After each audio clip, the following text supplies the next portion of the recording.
The rockers were very tied to their motorcycles. That's not to say you couldn't be a rocker without a motorcycle, but let's face it, it was difficult. I'm Chevy, one of the founders of Rockers UK. To define a rocker, it's just a strip rocker, bikes, leathers, rock and roll. There are certain cafes, key moments, key places about cafe races. I'm the guy to blame. Reopening an establishment renowned for many things, but not particularly necessarily for its food. If you were a rocker and you came into here, normally at night, this car park would be full of rocker bikes and full of rockers inside. The most iconic detail for a rocker would have been the leather jacket with jeans and a pair of strong boots. The super jet or jet type helmet was very popular in those days. That was followed by maybe frequently a white silk scarf.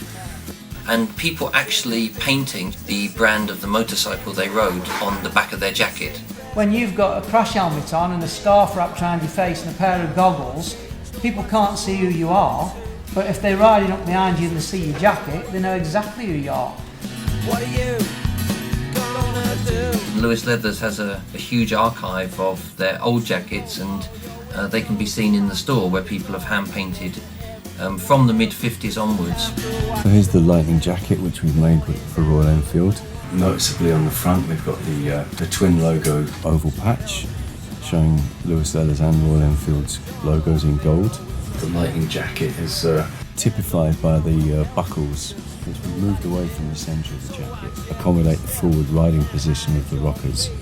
and the problem with buckle right in the centre of the jacket, scratch the tank, so we've actually moved the buckles to the side. The zippers we've recreated from vintage pieces. An important detail is the sleeve pocket, which was exclusive to Lewis Leathers. Just a nice little detail, but if you were wearing a Lewis jacket, you could spot it either by looking at the sleeve.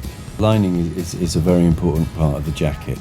The traditional jackets have the quilted lining already incorporated into the jacket. It's a fixed item.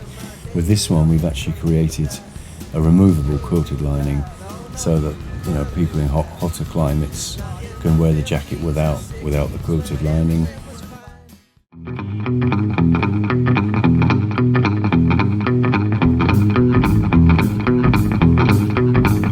During the 60s, almost every cafe would have had a jukebox inside, playing the hits of the day, and that was really what the rockers were listening to. The record racing of putting a shilling in the jukebox and getting up to Iron Bridge up the road and back in time before the record finished, and that. And there's got to be a punchy rock beat. Elvis, G. Vincent, Eddie Cochran. Because we weren't so much into dancing. I mean, motorcycles have meant rebellion for 100 years or more. So as rocker culture developed and grew, there were the enemy. Well, the police were one enemy, and then the scooter riding mods were another enemy. All these elements grew the whole cafe racing culture. The music moves on, styles move on. What doesn't change is human emotion. Get driven now. There's rock and roll on the radio and the bowling can stop the show. There's rock